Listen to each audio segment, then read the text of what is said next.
The next step in the decision-making process is the analysis of the terrain. This is the open desert terrain with sporadic woods or swamps. The visibility is high. The cover and the concealment for an infantry is very limited. This means the terrain suits for offensive operations. It is very suitable for tanks and mechanized units. Italians built 3 lines of a defense. The first line can be called the outer perimeter. The outer perimeter consists of MG pillboxes and minefields. The second and the third line, the inner perimeter, consists of merely mines. The minefields create dangerous choke points which are suitable for defending. I expect the enemy to be defending these places. If so, allies will need to slow down their advance and bring enough artillery to break through. However, I managed to identify 3 holes in the defensive lines. This one leads straight to Tobruk and seems very promising. We'll see if we use some of them. I believe that capturing the Italian airfields could be the decisive point in the battle.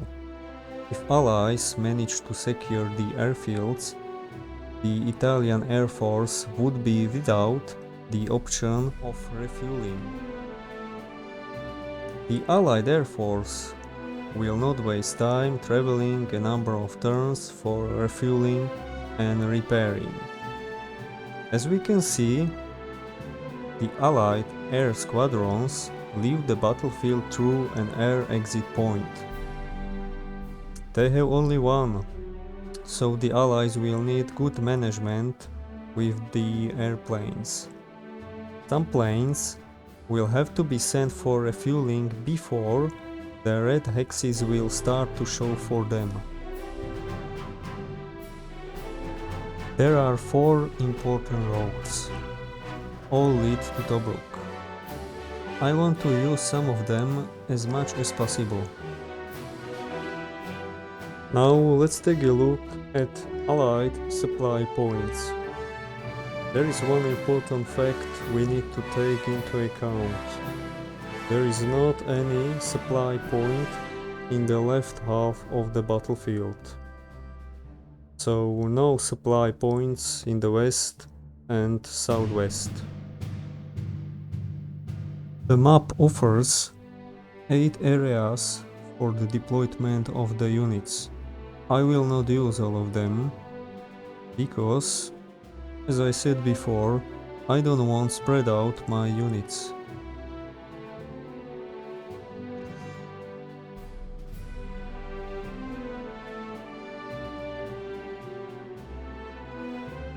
And now we see the potential avenues of approach.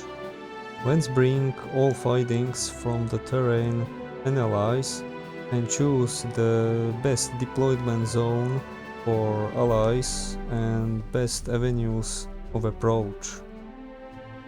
I have a couple options where I can deploy my units. Option number 1.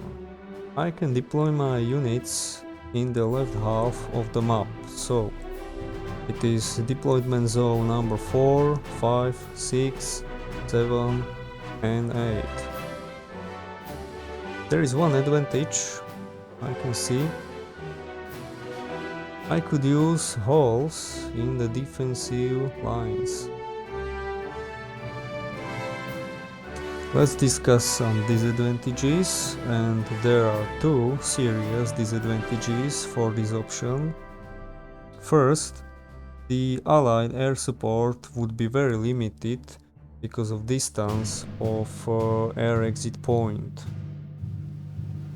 Second, if Italian player sent some of his units here or here, he could cut off all allied units from supplies easily, and then it will be game over.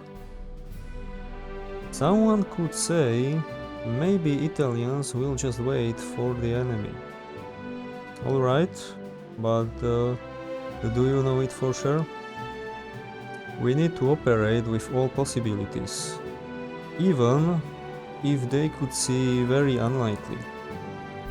So the first important finding is some units have to be deployed in zone number 1 and or in deployment zone number 2 to at least protect our supplies.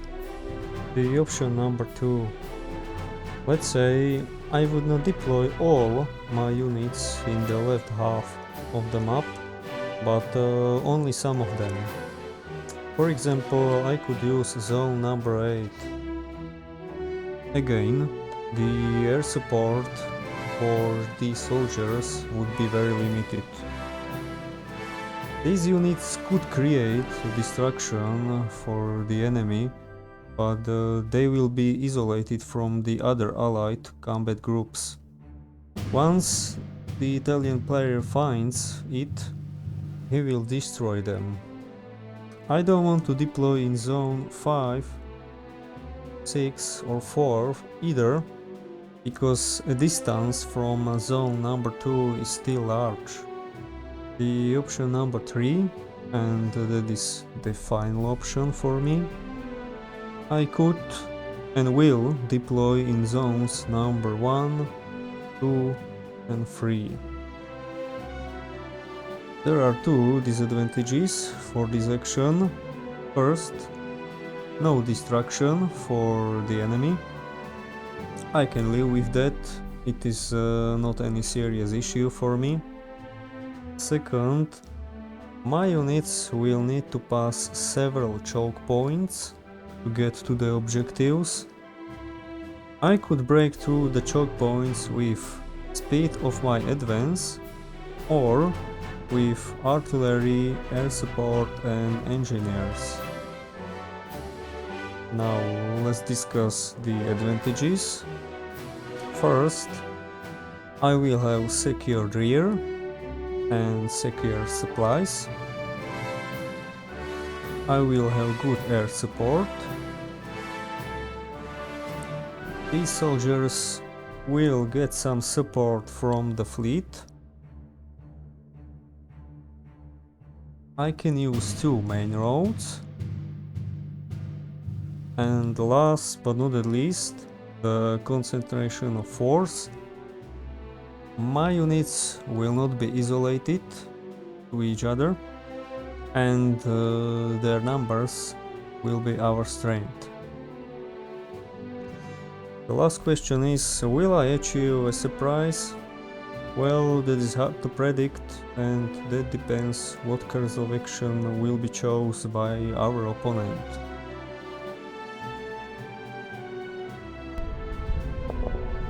Gentlemen, and here it is, the replay of the battle.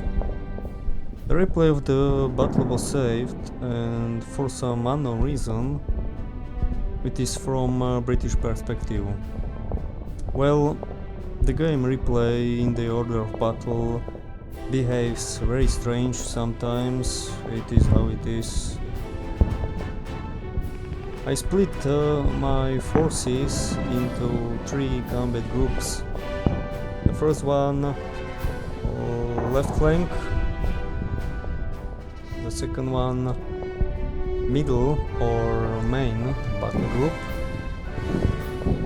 And the third one, right flank or right group.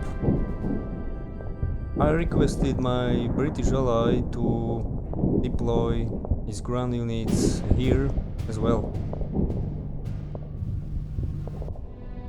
One note before we start, left flank seems very vulnerable for me, so I order my 4 infantry companies from main battle group to reinforce the left flank.